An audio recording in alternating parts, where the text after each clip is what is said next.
નમસ્કાર મિત્રો, સ્વાગત છે તમારું અમારી ચેનલ પર એક નવા વિડીયોમાં। મિત્રો, પોતાની દીકરાની વહુને હેરાન કરવાવાળી સાસુને ભગવાન કેવી સજા આપી છે અને સાથે એ પણ જાણશું કે એક દીકરીએ પોતાના પિયરમાંથી એવી કઈ 3 વસ્તુઓ પોતાના સાસરિયામાં નહીં લઈ જવી જોઈએ। તો મિત્રો, વિડીયોમાં આગળ જતા પહેલાં જો તમે ઈચ્છતા હોય કે મહાદેવની કૃપા તમારી ઉપર સદા જ બની રહે તો વિડીયોને લાઇક કરી અને કમેન્ટમાં હર હર મહાદેવ જરૂર લખી દેજો। તો મિત્રો, જો તમે મહાદેવને માનતા હોય તો આ વિડીયો આખો જોજો। તો મિત્રો, ભાગ્યે જ કોઈક એવું ઘર જોવા મળે છે કે જ્યાં વહુ દીકરી બનીને રહેતી હોય અથવા તો વહુને દીકરીની જેમ રાખવામાં આવતી હોય, પણ ક્યારેક એવું પણ બને કે સાસુ ક્યારેક સારી હોય તો વહુ તેને હેરાન કરતી હોય, અથવા તો અમુક જગ્યાએ એવું પણ હોય કે વહુ સારી હોય તો સાસુ તેને હેરાન કરતી હોય। પણ જો મિત્રો, આ બંનેમાંથી કોણ સાચું અને કોને કેવી સજા મળે છે તે આપણે એક કથાના માધ્યમથી જાણશું। આવી મુશ્કેલીમાં બિચારો પતિ પણ કઈ રીતે કરી શકતો નથી, કારણ કે જો આવી પરિસ્થિતિમાં તે પોતાની માનો સાથ આપે તો તેની પત્ની રિસાઈ જાય છે, અને જો પત્નીનો સાથ આપે તો તેની માં રિસાઈ જાય। તો જો ઘરમાં આવી રીતે ઝઘડાઓ થતા હોય તો મિત્રો, તો તે ઘરમાં ક્યારેય સુખ સમૃદ્ધિ નથી આવતી, તેમજ આવા ઘરોની ક્યારેય પ્રગતિ નથી થતી અને ઘરના બધા જ સભ્યો છે એ દુઃખથી પીડાતા રહે છે। તો મિત્રો, આપણે આવી પરિસ્થિતિમાં આપણે કઈ રીતે સારું જીવન જીવી શકીએ, અને જે સાસુ છે એ પોતાની વહુને જો હેરાન કરે તો તેને કેવી સજા મળે છે, તો તેને આપણે એક કથાના માધ્યમથી સાંભળીએ। એકવાર માતા ગૌરી ભગવાન ભોળાનાથને કહે છે કે હે પ્રભુ, મારા મનમાં 2 પ્રશ્ન છે કે વહુને હેરાન કરવાવાળી સાસુને કેવી સજા મળે અને કેવી સ્ત્રી છે જે પોતાના સાસરિયામાં પગ મૂકતા જ ગરીબી લાવે છે। ત્યારે ભગવાન ભોળાનાથ કહે કે હે દેવી, તમારા પ્રશ્નો બહુ જ મહત્વના છે। આ પ્રશ્નોના જવાબ આપવા માટે હું તમને એક પ્રાચીન કથા સંભળાવું છું, એને તમે ધ્યાનથી સાંભળજો। પછી ભોળાનાથ કહે છે કે એક ગામમાં એક વૃદ્ધ મહિલા રહેતી હતી જે બહુ જ ખરાબ સ્વભાવની હતી। તેને એક દીકરો અને વહુ હતા। વહુ બહુ જ સારી હતી અને દીકરો પણ તેની માની બધી જ વાત માનતો હતો, પણ આ વૃદ્ધ મહિલાના પુત્રને તેના ગામમાં કોઈ મળતું જ ન હતું, આથી તેનું ગુજરાન ચાલે એમ નહોતું। આથી તે કામ મેળવવા માટે બીજા ગામમાં જતો રહ્યો હતો। ત્યાં તેને એક કામ મળી ગયું, પણ તેને એ જગ્યાએથી ઘરે આવવા માટે સમય ન મળતો હતો, આથી તે પોતાના ઘરે બહુ જ ઓછો આવતો અને તેની પત્નીને ચિંતા બહુ જ થતી, પણ તે હંમેશા તેની માને એવું કહેતો હતો કે માં, મારી પત્નીનું ધ્યાન રાખજો, કારણ કે હું તેનું રોજ ધ્યાન નહીં રાખી શકું। તો તેની માં કહે છે કે બેટા, તું ચિંતા ન કર, હું તેને સંભાળી લઈશ, બસ તું કામમાં ધ્યાન આપજે, તેની બધી જ જવાબદારી હવે મારી છે। ત્યારે ભગવાન ભોળાનાથ કહે છે કે હે ગૌરી, આ રીતે વૃદ્ધ મહિલાએ તેના પુત્રને આવી રીતે ખોટું વચન આપીને કામ કરવા માટે બીજી જગ્યાએ મોકલી દીધો। જ્યારે તે બીજા ગામમાં કામ કરવા જતો તે આ બાજુ તેની માટેની વહુને બહુ જ હેરાન કરવા લાગી। તે વહુ પણ સાવ ચૂપ રહેતી અને હવે સાસુ છે કે તેની વહુને બહુ જ હેરાન કરવા લાગી હતી, પણ વહુ છે કે એ ક્યારેય તેની સાસુની સામે બોલતી જ નહીં અને ચૂપચાપ સહન કરતી હતી, કારણ કે તે પુત્રવધુ છે, એ બહુ જ સંસ્કારી એના પરિવારમાંથી હતી, આવી હતી તે પોતાની સાસુને પોતાની માં સમજીને જ રહેતી। આવી રીતે હવે દિવસો લાગવા થોડાક દિવસ જતા રહ્યા। આ વૃદ્ધના દીકરો છે એ રજા લઈને ઘરે આવ્યો તો 2-3 દિવસ સુધી ઘરે રહ્યો, પણ તેની પત્નીએ તેની સાસુને કોઈ ફરિયાદ જ કરી ન હતી। આવી રીતે દીકરો તેની રજા પૂરી કરીને જતો રહ્યો તો તે પાછો તેની માને કહેવા લાગ્યો કે માં, મારી પત્નીનું ધ્યાન રાખજો, આ બહુ જ સારી છે, એ તમારું બહુ ધ્યાન રાખે છે અને એ તમને બહુ જ પ્રેમ કરે છે, કારણ કે હું અહીંયા નહીં આવી શકું તો તમે એનું ધ્યાન રાખજો। તો તેની માં કહેવા લાગી કે બેટા, તું ચિંતા નહીં કરતો, હું તારી પત્નીનું બહુ જ ધ્યાન રાખીશ, તે મારી દીકરી જેવી જ છે। પછી દીકરો ગયો અને પછી ઘરમાં આ વૃદ્ધનું જ રાજ ચાલતું હતું। પછી જ્યારે દીકરો જતો રહ્યો તો પછી આ વૃદ્ધ તેની વહુને બહુ જ હેરાન કરવા લાગી, તેમજ ઘરનું બધું જ કામ તેની વહુ પાસે કરાવતી હતી। તે આખો દિવસ વહુની પાસે પરિશ્રમ કરાવતી હતી। પછી ભગવાન ભોળાનાથ કહે છે કે હે દેવી, આ બિચારી વહુ છે એ આ બધા કષ્ટો એમ જ સહન કરતી, પરંતુ તેની સાસુ સામે તે ક્યારેય એક વચન પણ બોલી જ ન હતી, અને તેને સાસુએ જે કામ સોંપેલું હોય તે કામ કરવાની ક્યારેય ના જ ન પાડતી। તે પોતે પણ આ વૃદ્ધને તેની વહુ પર ક્યારેય દયા જ ન આવતી। એક દિવસ રાત તેને ત્રાસ આપતી હતી, પણ તેમ છતાં તે વહુએ તેના પતિને ક્યારેય પણ આ વાતની ફરિયાદ કરી ન હતી, કારણ કે તે એવું ન હતી ઈચ્છતી કે મારા લીધે આ ઘરમાં ઝઘડા થાય.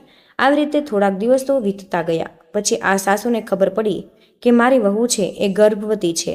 આથી તે ચોંકી ગઈ અને વિચારવા લાગી કે કમાવાવાળો મારો દીકરો એકલો જ છે, અને જો ઘરમાં એક દીકરો આવી જશે, ખાવાવાળા સભ્ય પણ વધી જશે, અને આ બાળકના જન્મ બાદ તેનું ધ્યાન પણ રાખવું પડશે. આથી આ વહુ છે એ ઘરનું ધ્યાન નહીં રાખી શકે. પણ આમ જોઈએ તો બધી જ સાસુઓ એવું જ ઈચ્છતી હોય કે તેના ઘરમાં એક બાળકનો જન્મ થાય. પણ આ સાસુ કંઈક અલગ જ હતી. તે એવું નહોતી ઈચ્છતી કે મારી વહુ એક બાળકને જન્મ આપે. એવું માનતી હતી કે કદાચ જો નાનું બાળક ઘરમાં આવશે તો વહુ બાળકનું ધ્યાન રાખવામાં જ લાગી જશે. ત્યારબાદ ઘરનું કામ તે નહીં કરી શકે. આથી બધું જ કામ મારે કરવું પડશે. આથી આ વૃદ્ધ હવે તેની વહુને પહેલાં કરતાં વધારે હેરાન કરવા લાગી. પણ આ વહુ જે છે એ બહુ જ સંસ્કારી હતી. તેને જે કામ આપતા તે કરી નાખતી. થોડાક સમય પછી વહુને પેટમાં દુખવા લાગ્યું અને તેની સાસુને કહેવા લાગી કે મને એવું લાગે છે કે હવે મારી પ્રસૂતિનો સમય આવી ગયો છે. આથી તમે કોઈ વૈદ્યને બોલાવો. તો તેની સાસુ તેને કહેવા લાગી કે વૈદ્યની કોઈ જરૂર નથી, હું તને કહું એમ કર. પછી સાસુએ તેને એક એક લીંબુ કાપ્યું અને એવું કીધું કે તું આ લીંબુને લઈને જંગલમાં દૂર સુધી જતી રહે, એટલે પછી તારી પ્રસૂતિ એમ જ થઈ જશે. પછી તેને એમ કીધું કે જો તારા ખોળામાં એક પુત્રનો જન્મ થાય તો જ તું આ ઘરમાં આવજે, પણ જો એક પુત્રીનો જન્મ થાય તો તું આ ઘરમાં નહીં આવતી. આ વાત સાંભળી વહુ બિચારી ચિંતામાં આવી ગઈ, પણ તે તેની વાત માની રહી હતી. આથી તે લીંબુ લઈને જંગલમાં જઈને એક લીંબુ ખાઈ લીધું. આથી ત્યાં તેની પ્રસૂતિ પણ થઈ ગઈ અને તેણે એક પુત્રીને જન્મ આપ્યો. આ પુત્રી છે એ લીંબુ ખાઈને જન્મેલી હતી. આથી તેની પુત્રીનું નામ તેણે લીંબાવતી રાખ્યું હતું. આથી ત્યાં એક વૃક્ષ હતું, ત્યાં એક બખોરું હતું. ત્યાં તેની પુત્રીને મૂકી દીધી અને વૃક્ષો ઉપર જે પક્ષીઓ હતા તેને કહ્યું કે કદાચ હું મારી પુત્રીને જો ઘરે લઈ જઈશ તો મારી સાસુ છે એ મારી સાથે મારી પુત્રીને પણ મારી નાખશે. આટલા માટે હું મારી પુત્રીને આ વૃક્ષના પોલાણમાં તમારા ભરોસે મૂકીને હું જાઉં છું. હે પક્ષીઓ, કૃપા કરીને તમે મારી પુત્રીનું ધ્યાન રાખજો. આટલું બોલીને આ વહુ ઘરે આવી. ત્યારે આ વૃદ્ધ સમજી ગઈ કે આ વહુએ એક પુત્રીને જન્મ આપ્યો હશે, કારણ કે મેં તેને કહ્યું હતું કે જો પુત્રનો જન્મ થાય તો જ તું એને લઈને ઘરે આવજે, અને પુત્રીનો જન્મ થાય તો તું તેને ઘરે લઈને નહીં આવતી. હવે તો આ વહુ ડરના લીધે તેની પુત્રીને જંગલમાં છોડીને આવી હતી. આવી રીતે આ વહુ તેની સાસુને કહેવા લાગી કે માં, મેં એક પુત્રીને જન્મ આપ્યો છે, આટલા માટે હું પુત્રીને મારી સાથે લઈને નથી આવી.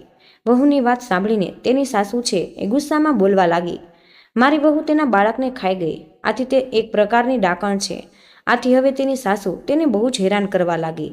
આ બધી વસ્તુ એમ જ સહન કરતી હતી, પણ મનમાં તેને એક વાતની ખુશી હતી કે તેની પુત્રી હજી જીવિત છે. આથી જે ગાયો ચરાવવાના બહાને રોજ જંગલમાં જતી અને તેની પુત્રીને સ્તનપાન કરાવતી હતી. આવી રીતે વૃક્ષના પોલાણમાં તેની દીકરી મોટી થઈ ગઈ. આવી રીતે 1 વર્ષ વીતી ગયું. થોડાક સમય પછી આ વૃદ્ધ દીકરો રજા લઈને ઘરે આવે છે. આથી તે વૃદ્ધ છે એ તેના પુત્રને કહે કે બેટા, હું તને શું કહું કે આ તારી વહુ છે એ જીવતા માણસને ખાઈ જાય છે. તેણે એક બાળકને જન્મ આપ્યો હતો, પણ તારી આ પત્ની તેને મારી નાખ્યું છે. પણ આ દીકરાને પણ તેની માનો સ્વભાવ ખબર હતી. આથી તે સમજી ગયો કે આ વસ્તુમાં મારી માની બહુ જ મોટી ચાલ હશે. આથી તે દીકરાએ પણ તેની પત્નીને આ બાળક વિશે કંઈ જ વાત ન કરી. આથી થોડા દિવસ પછી તે દીકરો પણ પોતાના કામ માટે જતો રહ્યો. તે દીકરો પણ પોતાની માની વાત ઉપર હવે ધ્યાન આપતો ન હતો. આથી હવે આ વહુ પણ કંટાળીને બહુ જ રાડો પાડવા લાગી. તેના આખા ગામમાં કહેવા લાગી કે આ મારી વહુ એક પ્રકારની ડાકણ છે અને તે તેના બાળકને ખાઈ ગઈ. પણ કોઈએ તેની વાત ઉપર હવે ધ્યાન આપતું જ ન હતું. સમય એમ જ વીતતો ગયો. થોડા સમય પછી પાછો દીકરો તેના ઘરે આવ્યો. સાસુ પહેલાની જેમ તેની વહુની ફરિયાદ કરવા લાગી. દીકરાએ કીધું કે દીકરા, આ તારી પત્નીએ તારી દીકરીને જન્મ આપીને તેને મારી નાખી છે. તો તું જોજે, ભગવાન ભોળાનાથ કહે છે કે હે દેવી, આવી રીતે માની વાતો સાંભળીને તેનો પુત્ર છે એ સાવ ચૂપચાપ બેસી રહ્યો અને તેની માને કંઈ કહેતો જ ન હતો. અને આ બાજુ તેની પત્નીને પણ આ બાબતે વિશે કંઈ પૂછ્યું જ નહીં. થોડાક દિવસ પછી તે પાછો કામ ઉપર જતો રહ્યો. હવે દિવસો જતા રહ્યા. સાસુ છે એ આખા ગામમાં હવે ઢંઢેરો પીટતી હતી કે ગામના લોકોને પણ હવે ખોટી વાતની ખબર પડી ગઈ હતી. આથી હવે આ વૃદ્ધોનો દીકરો જ્યાં કામ કરતો ત્યાં પણ તેને આ વાતની ખબર પડી ગઈ. આથી તે ચિંતામાં આવી ગયો. પછી તે પોતાના માલિક પાસેથી રજા લઈને ગામમાં આવવા નીકળી ગયો. ત્યારે ગામમાં એક રાજાના કાન સુધી પણ આ વાત પહોંચી ગઈ કે આ વૃદ્ધની વહુ છે એ ડાકણ છે. ત્યારબાદ રાજાએ પોતાના સૈનિકોને મોકલ્યા અને આ વૃદ્ધ અને પોતાના દરબારમાં બોલાવી અને તેને પૂછવામાં આવ્યું કે ત્યારે આ વૃદ્ધિએ તે રાજાને કહેવા લાગી કે મહારાજ, હું તમને શું કહું, મારી વહુ જે છે એ બાળકોને ખાઈ જાય એવી ડાકણ છે. તે મારા દીકરાની પુત્રીને જન્મ આપીને ખાઈ ગઈ છે. હવે આ વૃદ્ધની વાત સાંભળીને રાજા ક્રોધિત થયા અને પોતાના સૈનિકોને આદેશ આપ્યો કે ગામના પાદરમાં એક સૂરી લગાવી લ્યો અને આ વૃદ્ધની વહુ જ્યાં હોય ત્યાંથી તેને પકડીને દરબારમાં હાજર કરો. પછી ભગવાન ભોળાનાથ કહે કે હે ગૌરી, આવી રીતે રાજાના સૈનિકોએ તરત જ તેની આજ્ઞાનું પાલન કર્યું. તરત જ તેની વહુને પકડીને દરબારમાં લાવ્યા. પછી રાજાએ વૃદ્ધની વહુને પૂછ્યું કે શું તારી સાસુમાં સાચું બોલે છે? તે તારી પુત્રીને જીવિત ખાઈ લીધી છે? ત્યારે તે વહુ રાજાની વાત સાંભળીને ચૂપચાપ નીચું માથું રાખીને ઊભી રહી. આથી હવે રાજાને પણ એ વૃદ્ધની વાત ઉપર વિશ્વાસ આવ્યો કે આની વહુ જે છે એ હકીકતમાં ડાકણ જ હશે. આથી રાજાએ આ વહુને સૂળી ઉપર ચડાવવાનો આદેશ આપ્યો. આથી સૈનિકો પણ આ વહુને લઈને ગામના પાદરે આવ્યા. ત્યાં રાજા, પ્રધાન અને મંત્રીઓ પણ હાજર હતા. આથી હવે વહુને સૂળી ઉપર ચડાવવાની તૈયારી થવા લાગી અને આ બાજુ તેનો દીકરો ઘરે પહોંચ્યો. ઘરે જોયું તો તેની મા અને તેની પત્ની હાજર ન હતા. ઘરે તાળું લાગેલું હતું. આટલામાં તે બહુ જ દુઃખી થઈ રહ્યો હતો. ત્યારબાદ તે પડોશીએ પૂછ્યું એટલે પાડોશીએ તેને જણાવ્યું કે તારી મા અને વહુ રાજાએ દરબારમાં બોલાવ્યા છે. આથી આ વૃદ્ધનો દીકરો દોડતો દોડતો રાજાના દરબારમાં ગયો. ત્યાં જઈને તેને ખબર પડી કે તેની પત્નીને સૂરી ઉપર ચડાવવા માટે ગામના પાદરમાં લઈ ગયા. આથી તે ત્યાંથી દોડતો દોડતો ગામના પાદરે પહોંચી ગયો. તેણે ત્યાં જઈને જોયું તો રાજા, પ્રધાન, મંત્રીઓ અને ગામની પ્રજા એકઠી થયેલી હતી અને થોડીક જ વારમાં તેની પત્નીને સૂળી ઉપર ચડાવવામાં આવવાની હતી. ત્યારે આ વૃદ્ધનો દીકરો તરત જ રાજા પાસે ગયો અને હાથ જોડીને પ્રાર્થના કરવા લાગ્યો કે હે મહારાજ, તમે કૃપા કરીને થોડીવાર માટે મારી પત્નીને સૂળિએથી ચડાવવાનું રોકી દો. એકવાર મારી મા અને પત્નીને પૂછવા દો અને કદાચ મારી પત્ની જો અપરાધી હશે તો હું ખુદ જ કહીશ અને સૂળિએ ચડાવી દો. ત્યારબાદ ભગવાન ભોળાનાથ કહે છે કે હે દેવી, ત્યારે રાજાને થોડી દયા આવી અને રાજાએ તેની પત્નીને સૂળી ઉપર ચડાવવાનું થોડીવાર રોકી દીધું. પછી આ વૃદ્ધનો દીકરો તેની માને પૂછવા લાગ્યો કે માં, તું ભગવાનનો ડર રાખીને મને જણાવ કે સત્ય શું છે? ત્યારે આ વૃદ્ધ તેના દીકરાને પણ જૂઠું બોલવા લાગી અને તેના દીકરાને કહ્યું કે હા દીકરા, તારી પત્ની ડાકણ છે અને તારી પત્નીએ જ તારી પુત્રીને ખાઈ લીધી છે. પણ દીકરાને તેની મા ઉપર વિશ્વાસ આવતો ન હતો, કારણ કે તેને પણ ખબર હતી કે તેની પત્ની તો બહુ જ સંસ્કારી હતી. તે ક્યારેય જૂઠું બોલતી જ ન હતી. તે હંમેશા મારી માની સેવા કરતી રહી છે અને બાળક માટે દિવસ રાત તડપતી હતી. આથી એક મા પોતાના બાળકને ખાઈને ડાકણ કેવી રીતે બની શકે? આ વિચારીને આ વૃદ્ધનો દીકરો તેની પત્નીને પૂછવા લાગ્યો કે તું મને સત્ય જણાવ, મારી સાથે જૂઠું ના બોલતી. ત્યારે તેની પત્નીએ શરૂથી લઈને અંત સુધીની બધી જ વાત જણાવી દીધી. પરંતુ ત્યાં હાજર રહેલા કોઈ પણ લોકો આ વહુની વાતને સત્ય માનવા તૈયાર જ ન હતા. આથી તે કહેવા લાગ્યા કે જો તે સત્ય શું છે તે તમે તમારી આંખોથી જ જોઈ લ્યો. ત્યારબાદ તે તેને પુત્રીને જે વૃક્ષના પોલાણમાં મૂકીને પક્ષીઓના તેનું ધ્યાન રાખવાનું કહીને ગઈ હતી તે જગ્યા ઉપર લઈ ગઈ. તે જગ્યા ઉપર હજુ તેની પુત્રી જીવિત હતી. તેની પુત્રીને લઈને રાજાને આગળ લઈ ગયા. આથી ભગવાન ભોળાનાથ કહે છે કે હે ગૌરી, જેવી રીતે આ વહુએ પોતાના પુત્રીને ગળે લગાવી અને બધા ગામના લોકોની સામે આવી તો રાજા અને બધા જ લોકો આ જોઈને ચોંકી ગયા. આથી તેની પત્નીએ પોતાની દીકરીની સાથે જોઈને તે બધા જ લોકો આશ્ચર્યચકિત થઈ ગયા. આ બધી જ વસ્તુ જોઈને વૃદ્ધના દીકરાએ પણ સાચી હકીકત સમજાઈ ગઈ અને આ બાજુ રાજાને પણ ખબર પડી ગઈ અને રાજા પણ ક્રોધિત થઈને આ વૃદ્ધને પૂછવા લાગ્યા કે હવે તમે જે જણાવો સત્ય વાત શું છે? તો રાજાનો ક્રોધ જોઈને આ વૃદ્ધ પણ ડરવા લાગી. આથી તે પણ હવે સત્ય બોલવા લાગી.